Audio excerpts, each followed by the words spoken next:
ఉగాది అంటే ఫస్ట్ ఏంటంటే ప్రతి ఒక్క ఇయర్‌కి ఒక అంటే మనకున్నటువంటి క్యాలెండర్ ఇయర్‌ని మీరు గ్రెగోరియన్ క్యాలెండర్ ఇయర్ అంటారు మీరు. ఈ ఈ క్యాలెండర్ ఇయర్‌కి మనకి ఎటువంటి విలువ లేదు. అంటే కేవలం మీరు లెక్క పెట్టుకోవడానికి తప్ప దేనికి పనికిరానటువంటి క్యాలెండర్ అది. అదేమిటండి అలా అంటారు ప్రపంచం అంటే వాళ్ళ తగ్గట్టుగా వాళ్ళు గ్రెగోరియన్ క్యాలెండర్ వాళ్ళు పెట్టుకున్నారు తేదీల ప్రకారంగా దాన్ని మార్చి 31 అని, ఫిబ్రవరి 26 అని, 27 అని, 28 అని అంటే వాళ్ళు ఇష్టం వచ్చినట్టుగా మార్చుకున్నారు దాన్ని. అది ఫిబ్రవరి మాసం నష్టమాసం అని చెప్పేసి, నెగెటివ్స్ అని చెప్పేసి ఇలా వాళ్ళకున్నటువంటి దాంట్లో వాళ్ళు మార్చుకున్నారు.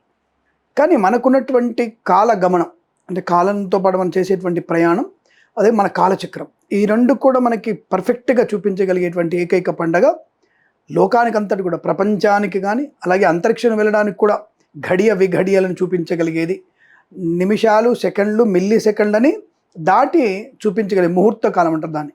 అంటే ఒక సెకండ్లో 27వ వంతు దాన్ని ముహూర్తం అంటారు. మరి అటువంటి దాన్ని కూడా లెక్కలు పెట్టగలిగేటువంటి ఏకైక ధర్మం సనాతన ధర్మం ఏకైక లెక్కలటువంటి ధర్మంలోనే ఉన్నది.